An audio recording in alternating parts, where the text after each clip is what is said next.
Timo, a huge 3 points to go top of the league after back-to-back defeats. How important was that win? I think very important. After our 2 last games, which we lose, was really important at home that we win this game. It was a very tough game for us because Southampton does very, very good. But at the end, we are happy that we win, and it was very important for us. The whole stadium was singing your name just now. How happy are you to score your first Premier League goal since April? Very happy because that again in the first half, the first goal was disallowed. It was a little bit like the story, my whole Chelsea career in one game, so a little bit. So yeah, very happy to score, to help the team that we win today, and yeah, keep on going now. What did you make of that disallowed goal? Have you had a chance to watch it back yet? Not yet, but I think it was obviously not so clear because it took the referee a while until he made his decision. So maybe 50-50, but we have to accept it. I have to accept it, and at the end, I'm happy that I can score again and that we win the game. And Chelsea had 1 shot on target in their last 2 games and 9 today. What changed? Yeah, difficult to say what changed, but also in the last 2 games we faced very, very good teams. Man City does very good against us, and yeah, Juventus as well. It was hard to create chance against those teams, but today we wanted to be back to our old strength where we were, and yeah, I think we did very good. When he says that first half disallowed summed up my Chelsea career so far. Well, look, the kid's scored a ton of goals in his career. Every place he's ever been, you know, probably since he's 5-6 years old, he's scored a ton of goals. So this is not really like him. I think his confidence is a little bit hit, and that's why they went and got Lukaku. Maybe it takes a bit of pressure off Timo Werner, having Lukaku there. He's tending to play them together like he did today. Could work, but I think that there's definitely goals in him, and I think we all want to see him do well. You know, we want to see him, because of the luck that he's had and the run that he's had, we want to see him score goals, and he got off to a good start today. Yeah, that is just his 3rd in 33 Premier League games for Timo Werner. But Chelsea are top of the league, and overall, they've got back on track. Yeah, and they will be delighted to get back on track. Not only that, but having rested quite a lot of their key players today to get through it with another 3 points. Back on top of the table. Yeah, he'll be delighted. His job done. They have had a little blip. Everybody was thinking it was plain sailing. Everybody was talking about Chelsea. They're all of a sudden going to be the Premier League champions. But all of a sudden they had a little bump in the road. And every team will have a bump in the road this season. It looks like Chelsea are back in business. Just the response they wanted, and indeed their manager, Thomas Tuchel. Thomas, so much to talk about from the game, but from your point of view, a deserved victory? Yes, absolutely a deserved victory. We played a good match of football. It was an entertaining match of football because Southampton played also strong, but we did everything today, in my opinion, to deserve the win. And we got late goals. Could have scored earlier. We could have finished the game in first half, but it's like this, and we deserve to win. How frustrated were you that it's only 1-0 at half-time when you've dominated that half?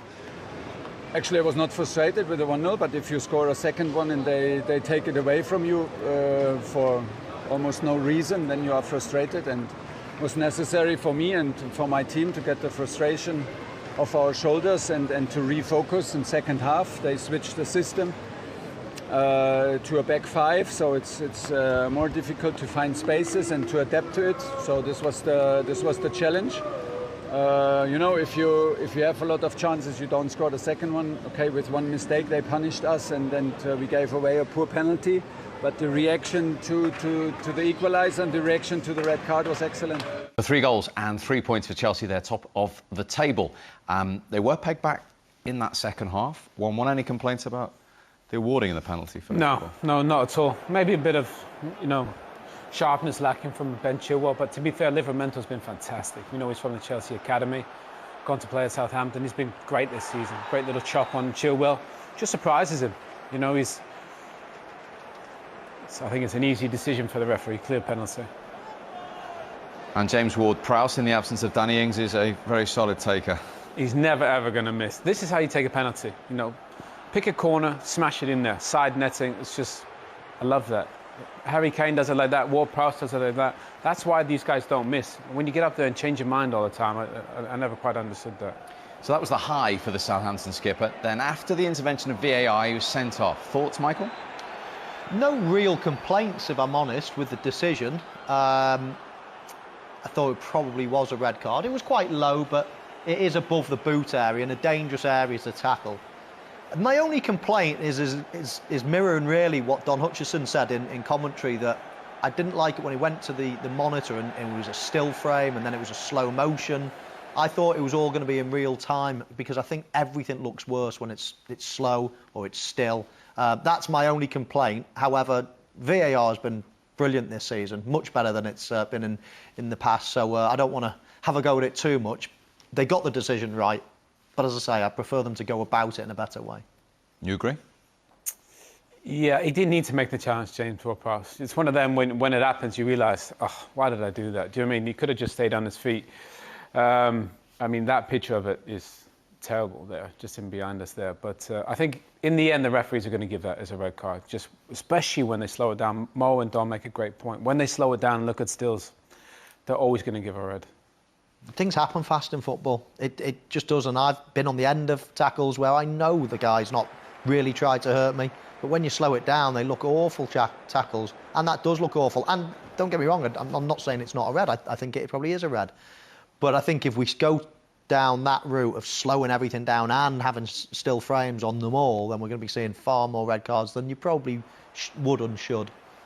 It's a bad tackle, no question. It's late, it's above the ankle, so no worries about the decision. So that changed the game. How pleased were you for Timo Werner eventually to get his goal, his first in the Premier League this season? Well, I was going to say as a fellow striker, but as an ex-striker, I know how he feels when you just feel as if it's just not going in. And he's been feeling this for some time now. It's hard to believe, really, when you look at his goal-scoring record throughout his career. It's hard to believe how much he's struggling in front of goal.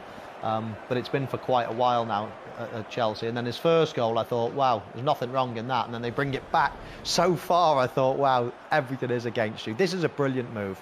Great ball by Barkley, an even better ball by Azpilicueta. And it's a simple finish for him, but it's nice to see him getting in those areas and nice to get the monkey off his back. He needed that, didn't he? Yeah, he needs it. I think everybody's rooting for him in a way. They want him to score. The fans were, I think his teammates were. Had one disallowed there, but again, Mo makes a good point. The build-up of the goal was fantastic. Beautiful football from Chelsea. If I had scored, if I was him and I had scored, I wouldn't have celebrated. I'd be like, what's gone wrong? Something's got to have gone wrong, because every time I score, it gets taken off me. So he did well to actually celebrate and relax into it, because I was certain they were going to find something, just as his luck is. Ben Chilwell's first Premier League game of the season. We've seen him involved at one end, and he finished the game making sure at the other. Well, that's what you do. When you make a mistake, you show the manager, you keep fighting, and then you try and get one back, and he does just that. I mean, how it doesn't go in before, but that is some strike from Ben Chilwell. That's where he's great, going forward, getting in the box. Maybe defensively, I think he's still got some work to do. That's why he doesn't play as much, but that is some take, and they're so unlucky. McCarthy does so well to actually get there, but he just hits it too clean, and it just gets over the line. It's a lovely technique. I mean, he's got a great left foot. Most left footers are, aren't they? They so differently in a way. It just they seem to hit it a lot crisper. But it was an awful mistake for the penalty. You know, that looked like he was very rusty coming back into the fray. But as Owen said, he's made up for it. Lovely strike, just over the line, as the technology has proven, and that was the clincher. Okay.